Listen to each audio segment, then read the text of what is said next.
Yes, बोलिए आप। अध्यक्ष महोदय,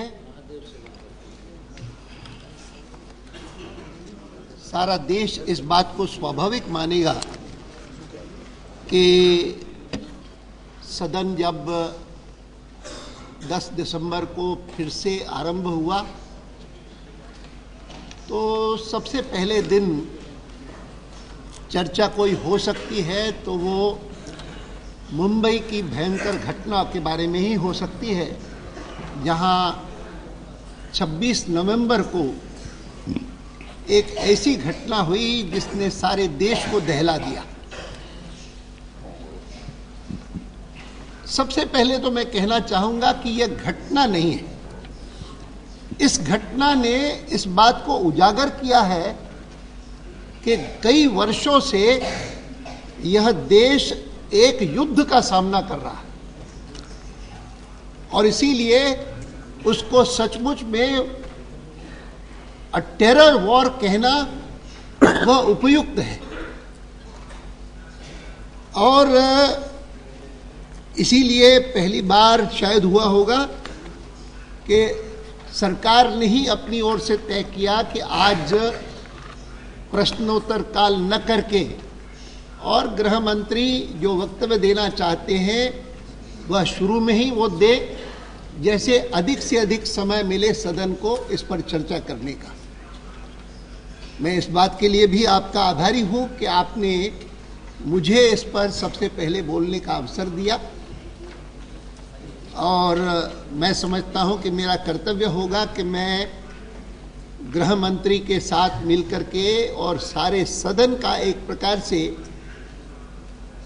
शोक और पीड़ा प्रकट करूं कि इतना भयंकर वहां पर कांड हुआ जिसमें इतने लोग मारे गए, भारतीय भी और विदेशी भी, और जिस बहादुरी से, वीरता से उनका सामना किया हमारे सुरक्षा कर्मियों ने, जिसमें एनएसजी के कमांडोज भी थे, मुंबई पुलिस के भी लोग थे, आर्मी के, नेवी के जवान भी थे, सभी थे, सभी ने मिलकर के।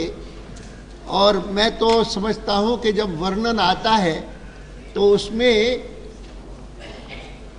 रेलवे स्टेशन पर जो घटना हुई उसमें रेलवे के कर्मचारियों ने जिस वीरता का परिचय दिया, जिन 2-3 होटल्स में यह घटना हुई उनमें होटल के कर्मचारियों ने भी जिस प्रकार से अपने प्राणों को संकट में डाल करके वहां के लोगों की सहायता करने की कोशिश की, ये सारे के सारे हमारे आदर के पात्र हैं, देश के कृतज्ञता के पात्र हैं। मैं सरकार के साथ और सदन के साथ मिलकर के उनके प्रति अपनी विनम्र श्रद्धा प्रकट करता हूं, आभार प्रकट करता हूं। कुछ नाम तो ऐसे हो गए हैं कि जिनकी चर्चा देश भर में लगातार होती रही है, सब पत्र पत्रिकाओं में होती रही है। हेमंत करकरे का नाम कोई भूल नहीं सकता, अशोक कामटे, विजय सालस्कर और संदीप उन्नीकृष्णन। और सही किया गृह मंत्री ने जब उन्होंने उस तुकाराम का नाम लिया कि जिन्होंने असीम वीरता का परिचय देते हुए और जो एकमात्र टेररिस्ट हम जीवित पकड़ सके हैं, उनको पकड़ने में केवल लाठी के सहारे उसने ये काम करके दिखाया।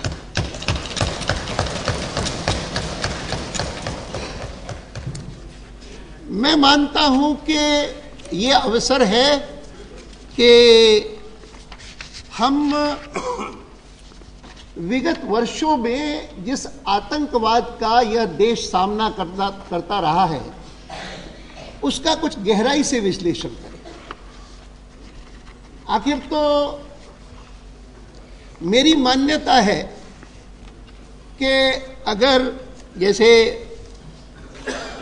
गृह मंत्री ने कहा है कि south Asia is in the I of the storm of terror, this is the phrase that you have used. Let us realize and say it very candidly that if South Asia is today in the eye of the storm of terror, the epicenter of this storm is Pakistan.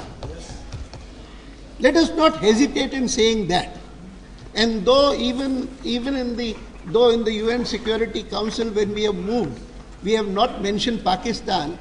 I do not know why, but I am happy that in so far as the draft resolution we have prepared and which has been circulated to several party leaders, I have seen that we are very categoric saying that the terrorist attack in Bombay has been by terrorist elements from Pakistan.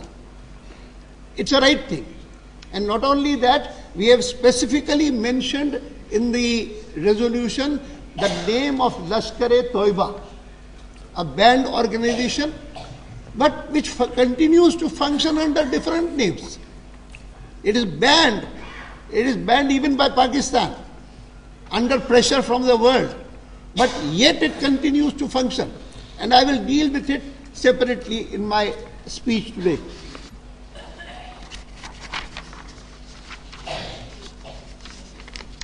इन घटनाओं के बारे में जितनी जानकारी मिलती है, उसके आधार पर मैं कह सकता हूं कि किसी राष्ट्र की परीक्षा, देश की परीक्षा संकट में होती है। और उस संकट में जिस प्रकार से साहस का परिचय मुंबई में लोगों ने दिया, साधारण लोगों ने, शिकायत होती है कभी कभी कि टेलीविजन चैनल्स पर, अखबारों में ज्यादा चर्चा जो है वो तो बड़े होटल्स की आती है, लेकिन सचमुच में तो जितने लोग मरे उनमें से आधे या आधे से अधिक तो रेलवे स्टेशन पर मरे, जो कि सामान्य लोग थे और उतरते ही और इस प्रकार के अचानक हमले के शिकार हुए। और मैं कल रात्रि को एक चैनल देख रहा था, मुझे अच्छा लगा क्योंकि उसमें और की चर्चा नहीं थी, इस प्रकार के साधारण लोगों की चर्चा थी कि जिसमें कहा गया था हौसला टूटे ना। शायद आज तक था, बहुत अच्छा था, लेकिन उसमें पूरा का पूरा फोकस ऐसे लोगों के ऊपर था कि जिन्होंने, सामान्य लोग थे और स्टेशन पर आए थे, स्टेशन से जा रहे थे और किस प्रकार से उनको सामना करना पड़ा। एक तो कपिल था, बंबई में ही रहता है लेकिन थे तमिलनाडु के, जिन्होंने गोली लगी हुई उस पत्नी को, लड़की को फिर भी विवाह किया और विवाह के बाद फिर ऑपरेशन करवाया फिर से। ये सारी घटनाएं कई सारी ऐसी थी कि जिसके कारण सारे देश का आत्मविश्वास बढ़ता है कि संकट के समय जब देश इस प्रकार का प्रत्युत्तर देता है तो वह उस राष्ट्र को उन्नत बनाता है, राष्ट्र में विश्वास पैदा करता है कि हम संकट का सामना कर सकते हैं।